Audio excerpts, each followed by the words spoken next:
En una pincelada rápida, el objetivo era analizar lo que significa el idioma español ante el mundo, cuál es su importancia, por qué lengua civilizada, qué le da respaldo y categoría como tal, todo eso, ¿no? Y entonces, pues ahí también aprovechamos para analizar algunos textos, ¿no?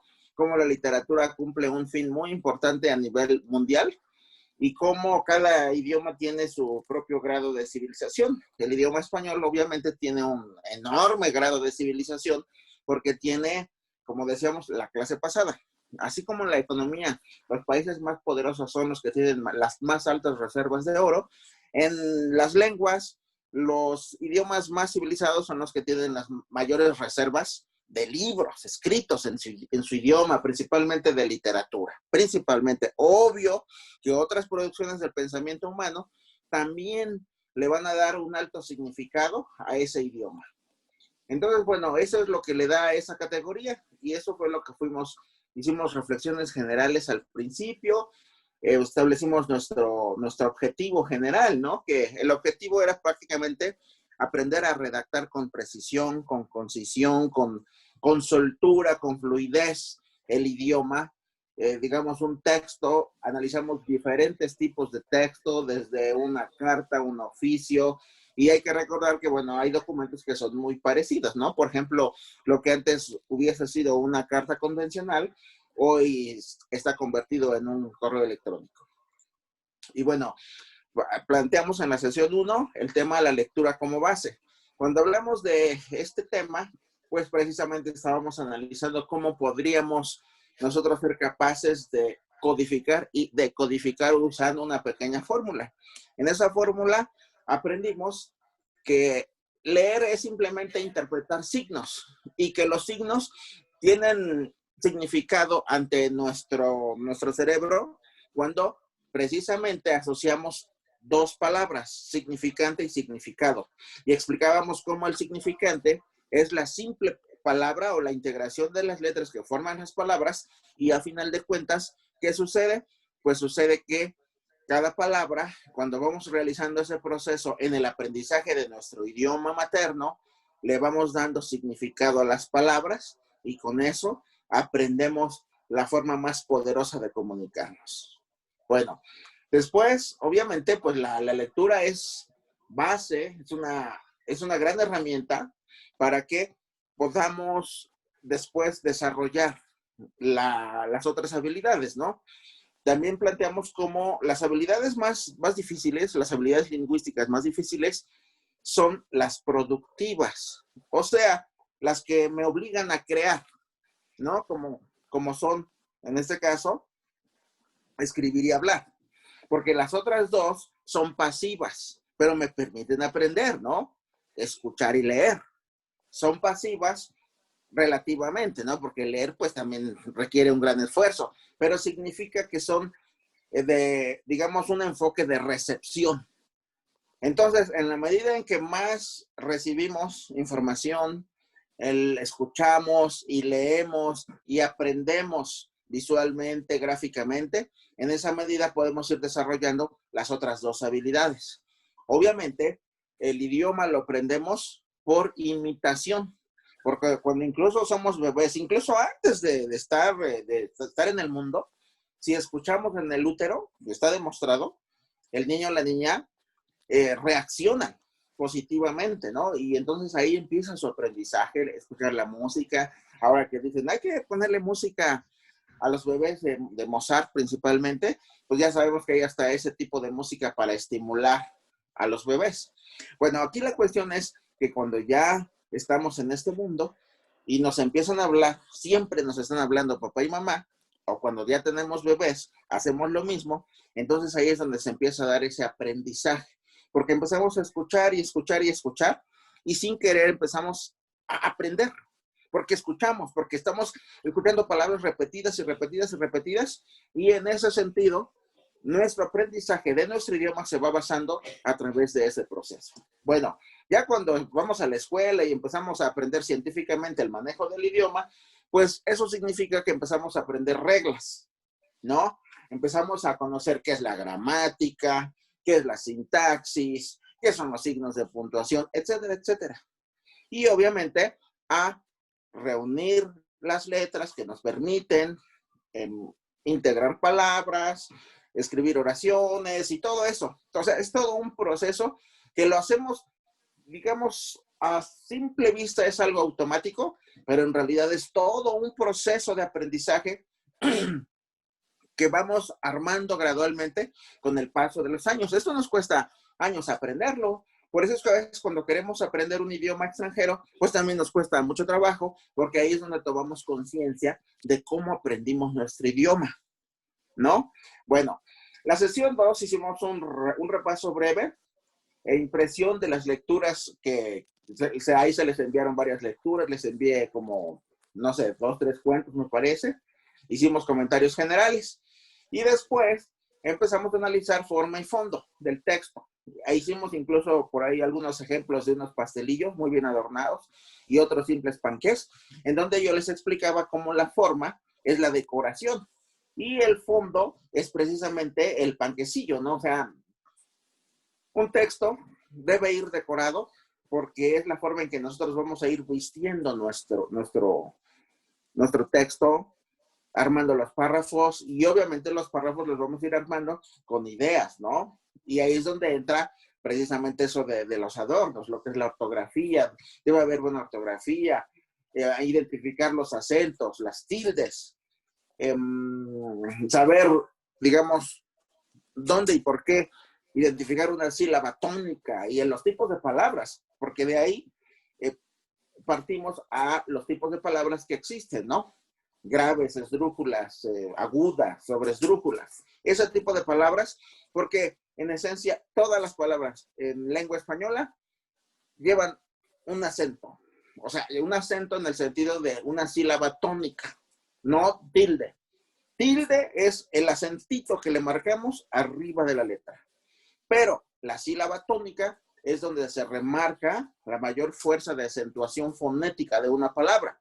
Y en realidad, en lengua española, todas llevan una sílaba tónica. Y eso, bueno, de ahí que nosotros también analizamos que eran los hiptongos, los triptongos, los hiatos.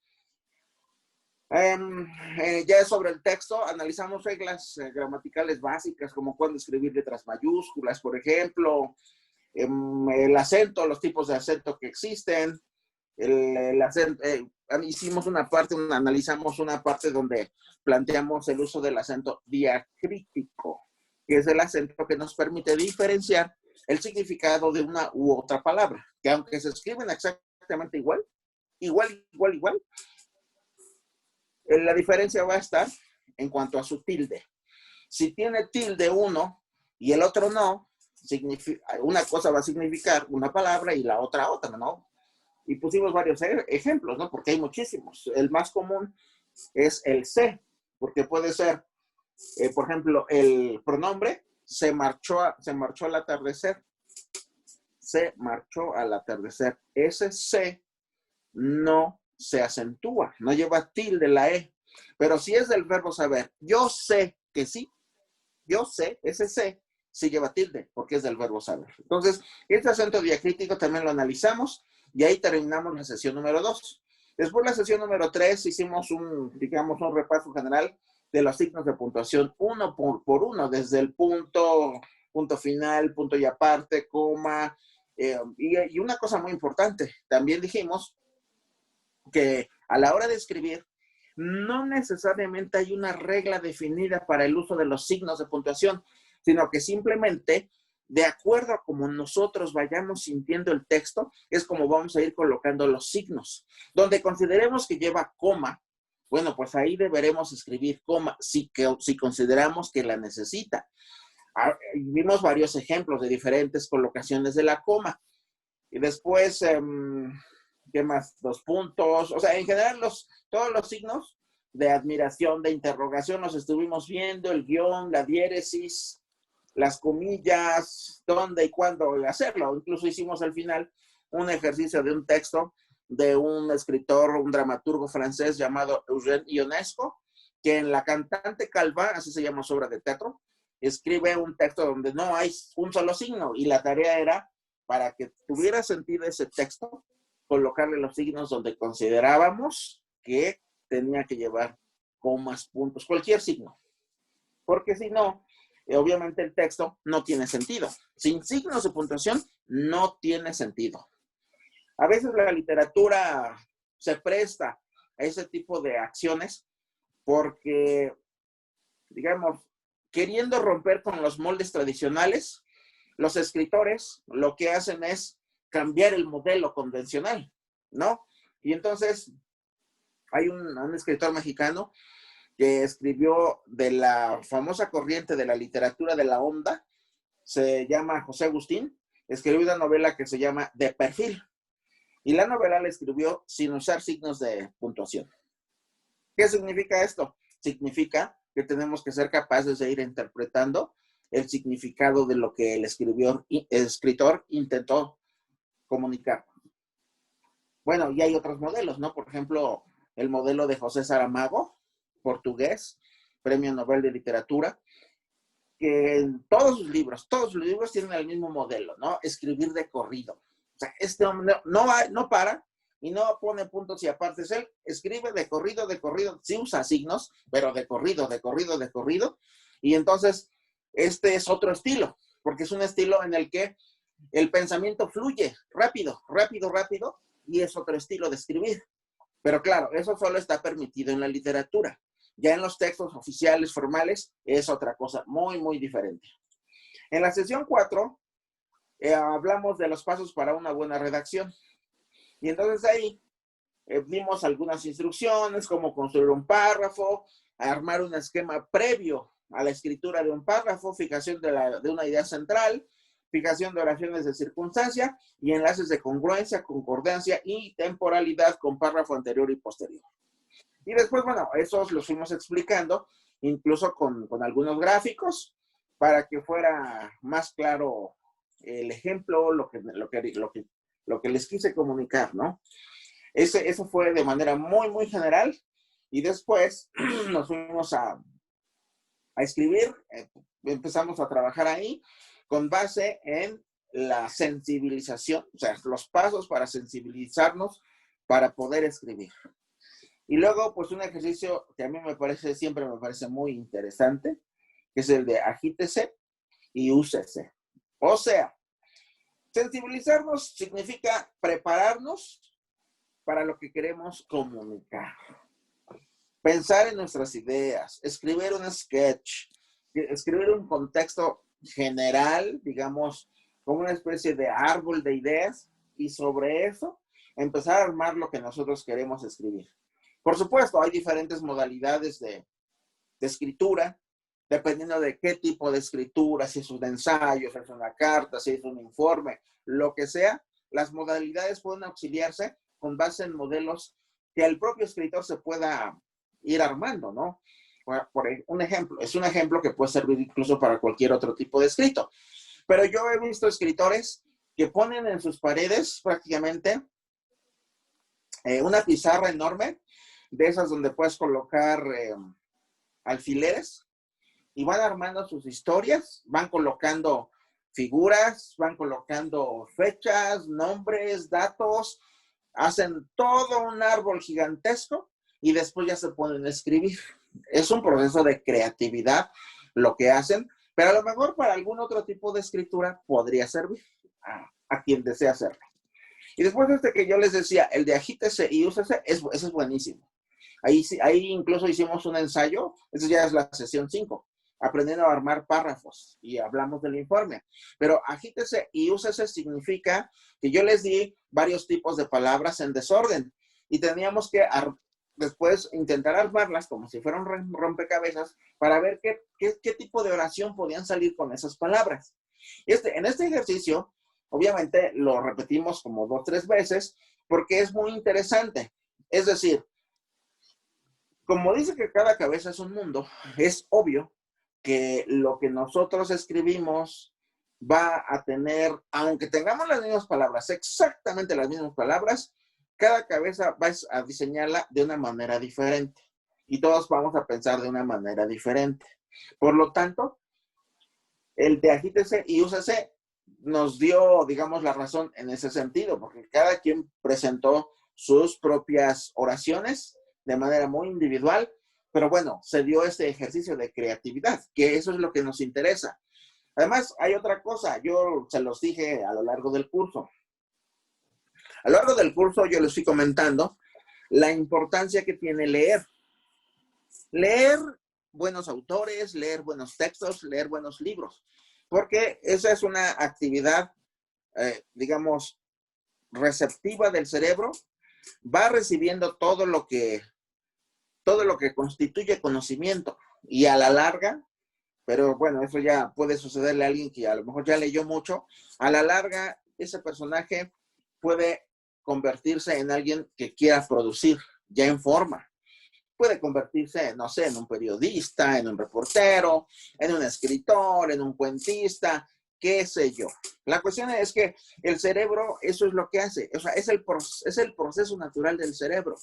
Conforme uno lo alimente, y entre más lo alimentes, más elementos vas a tener para producir. Y entonces te puedes volver una persona no solo creativa, sino creadora. Bueno, luego vimos los tipo de informe, qué tipo de informe existe, cuáles son sus características, y ahí terminamos.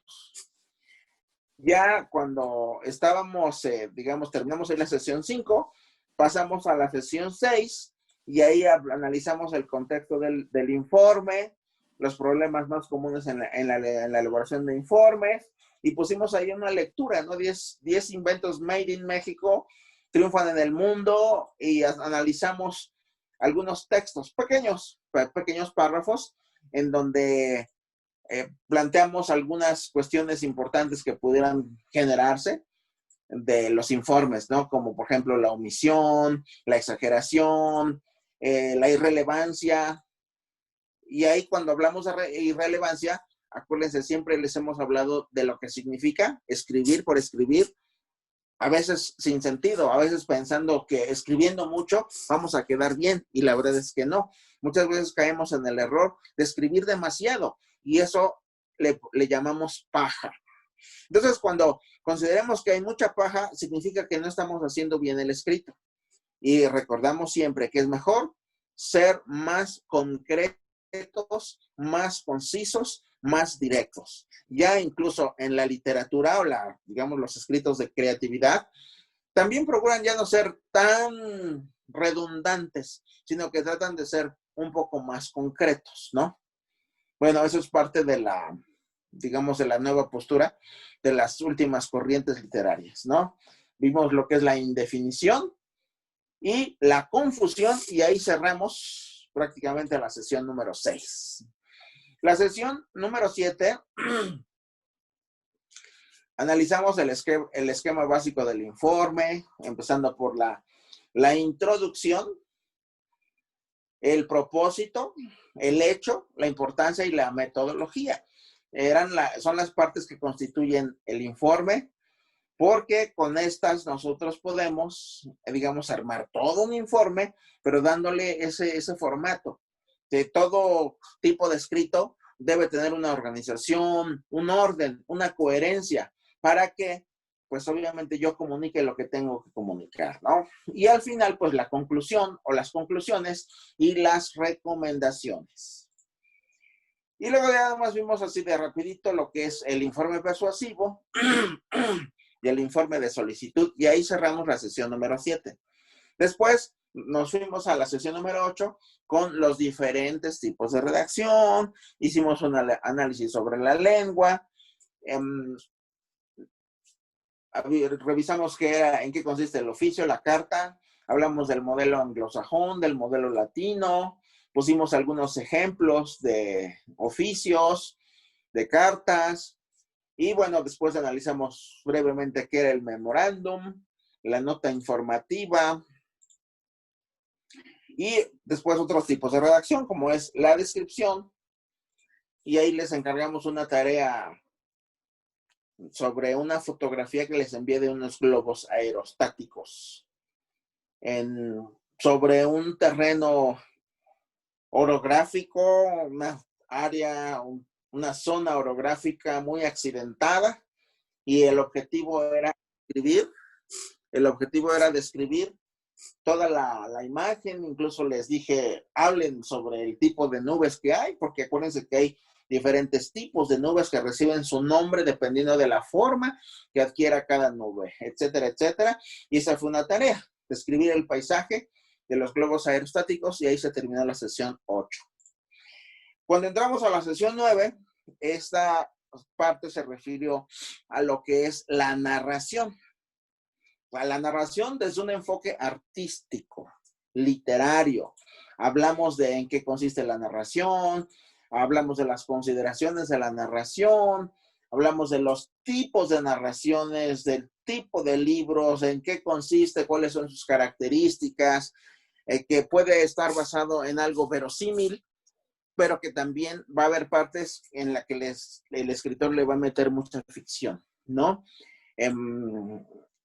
Y luego, pues ahí hicimos, planteamos un listado muy rápido de grandes narraciones, de grandes novelas, y ahí les puse una listita de una propuesta, obviamente, que son libros muy, muy recomendables para leer. Yo me imagino que algunos ya los leyeron, pero también hay otros que valdría la pena revisarlos, sentarse a leerlos. Hoy les mandé 7 libros digitalizados y que van a estar en la plataforma disponibles. Tengo mucho más, pero yo dije, para empezar, vamos con estos. Y porque algunos son extensos, entonces la idea es que elijan uno y sobre ese hagan el trabajo que les pedí por vía correo electrónico. Pero más aparte, en un texto hay una tarea especial respecto del análisis de un artículo y contestar a una pregunta escribiendo un ensayo, ¿no? Eso es lo que les pedí. Y luego presentación del resumen ejecutivo, y ahí se acabó la sesión 9. Hasta ahí la 9 y luego la 10. En la 10 empezamos a analizar el tema de los universales, que les dije no son otra cosa que las categorías gramaticales que utilizamos todos los días para comunicarnos. Todos los santos días. Y previamente, o me parece que ahí mismo, bueno, sí, les dejé desde la sesión anterior, desde la 9, les mandé un libro, Crónica de una muerte anunciada, que era es un texto de Gabriel García Márquez, que les pedí que leyeran y que pudieran analizarlo muy brevemente, y nos dieron sus opiniones. Creo que la mayoría hizo la chamba, me parece que sí. Y quien no la ha hecho, bueno, pues todavía obviamente la puede hacer y presentarla, ¿no? Después hablamos de las necesidades del redactor y manejo del lenguaje. ¿Qué significa el lenguaje hablado? ¿Cómo puede influir el lenguaje hablado en nuestra inteligencia incluso? Ustedes recordarán que les he hablado de algunos filósofos de la lingüística, de filósofos de la lengua, del lenguaje, como por ejemplo uno que se llama Wittgenstein, es un alemán que hace varias reflexiones en torno del lenguaje. Y bueno, todo esto hace que de pronto nosotros podamos plantear lo que el propio Howard Gardner, cuando analiza la teoría de las múltiples inteligencias, analiza una que es muy peculiar, que es la inteligencia lingüística. Esta la desarrollan más quienes se dedican al manejo de los idiomas, a la literatura, al periodismo, etcétera, etcétera. Es decir, personas que trabajan todo el tiempo con la palabra. Entonces, es obviamente como, digamos, otro tipo de inteligencias que otras personas en sus actividades cotidianas manejan mucho. Bueno, es la inteligencia que más van a desarrollar, porque no significa que no todo mundo tengamos o todos tengamos las 8 inteligencias. Todas las tenemos, pero algunos desarrollamos más unas que otras.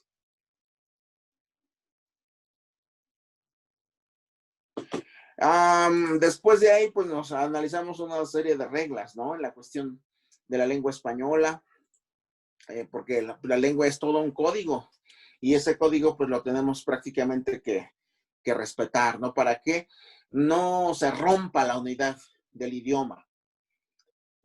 Hablamos de, pues, creo que en todo momento les estuve insistiendo mucho sobre la lectura y luego ya fuimos analizando el verbo, el sustantivo, y ahí se nos acabó la sesión número 10 y en la sesión número 11 nos fuimos al verbo segunda parte, al sustantivo y al adjetivo. Pues planteamos ejemplos, hicimos varias reflexiones al respecto y luego conclusiones generales sobre el verbo, ¿no? Porque dijimos el verbo es probablemente la categoría gramatical más difícil que tenemos los hispanohablantes porque a veces llegamos a dudar en el manejo de algún verbo o de alguna conjugación, ¿verdad? Bueno, aquí sobre esto, entonces, terminamos con el análisis de las categorías gramaticales y después adjetivos, adverbio, pronombre, y ahí terminamos la sesión número 11. Y luego la sesión número 12 hablamos de la estructura básica del enunciado, el enunciado bimembre, el unimembre, etcétera, etcétera, varios tipos de oraciones, el orden sintáctico, y fuimos cerrando por ahí ya con algunos ejemplos, ¿no? Incluso empezamos a escribir una historia juntos y analizamos el orden que puede tener una oración dependiendo de la idea que más queramos destacar. La sesión 13 fue la unidad y cohesión en el párrafo, que fue fortalecer la sesión anterior, pero de ahí ya hicimos un poquito más de práctica, ¿no? Fuimos ordenando frases desordenadas, porque el objetivo era analizar la unidad de propósito en la construcción del párrafo. E hicimos algunos ejercicios al respecto. Planteamos el decálogo de la redacción, reglas operativas de la redacción, y ahí se acabó la sesión 13. La sesión 14 hicimos varios análisis sobre incorrecciones en el uso del idioma y la forma en que tendríamos que corregir. Acuérdense que hay un diccionario de las incorrecciones del idioma, así se llama el diccionario. Está también en la bibliografía que van a poder consultar en la plataforma. Analizamos el uso de extranjerismos, de neologismos, germanismos, barbarismos, acrónimos, solecismos, mal uso de preposiciones, pobreza de vocabulario, errores habituales en la lengua española, y ahí terminamos prácticamente con estos análisis. La número 14. La número 15, obviamente, era analizar algunos, porque hay muchos errores que se pueden cometer, ¿no? Muchísimos, pero obviamente eso tendría que ser motivo de probablemente alguna otra sesión. Ahí ya, no sé, todo el mundo tendría que decirnos si sería factible. De todos modos, este material ya lo tendrían en la plataforma.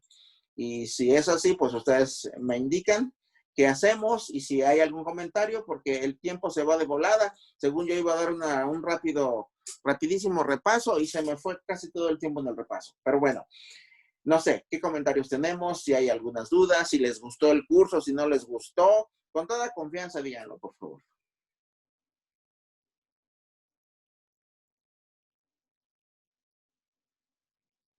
Adelante, soy todo oídos, todo ojos.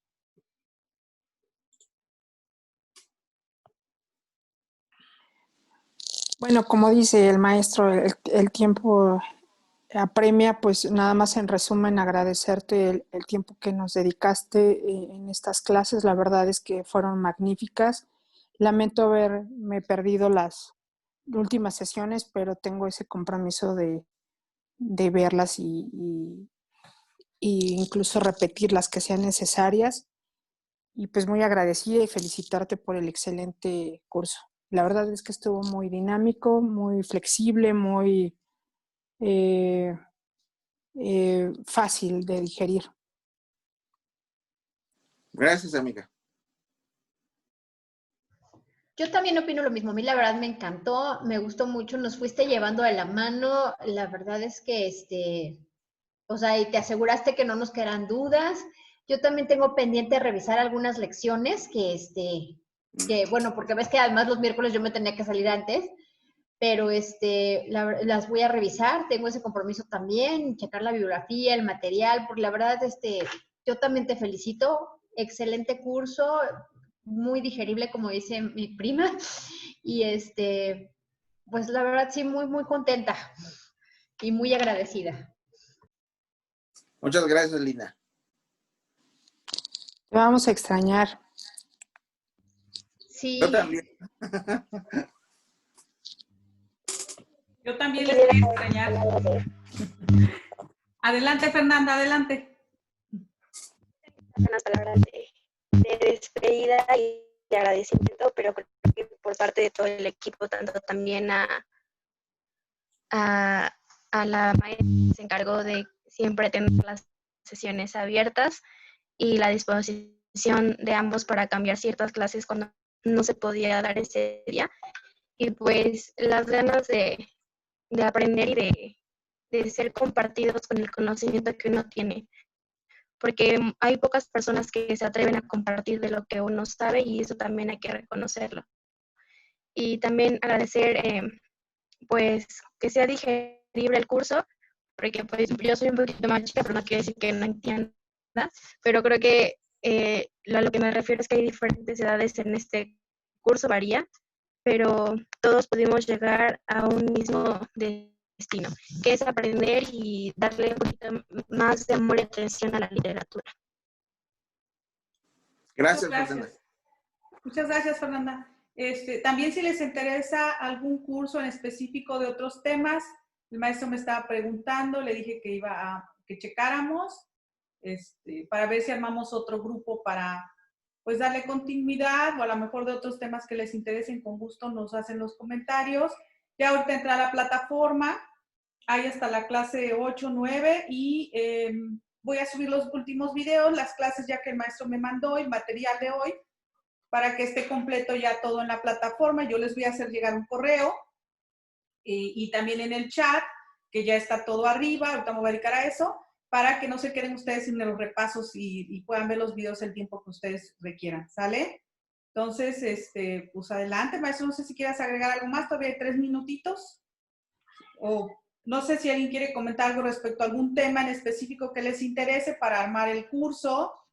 A mí me gustó mucho el tema, también aprendí mucho, a pesar de que yo me dedico a redactar hasta informes, diagnósticos, investigaciones, siempre es bueno no casarse con la idea de que lo sabe uno toda, de que uno sabe todo, y bueno, creo que es interesante refrescarse también un poco, porque muchas cosas se olvidan con el paso del tiempo, y a las jóvenes les está tocando también otra parte de esta batalla contra la distorsión, yo le llamo distorsión del idioma, ¿no? Porque pues ahora todo se quiere simplificar y escribir con 3 letras, y eso a veces yo lo leo en los redes y me espanto, digo, no puede ser.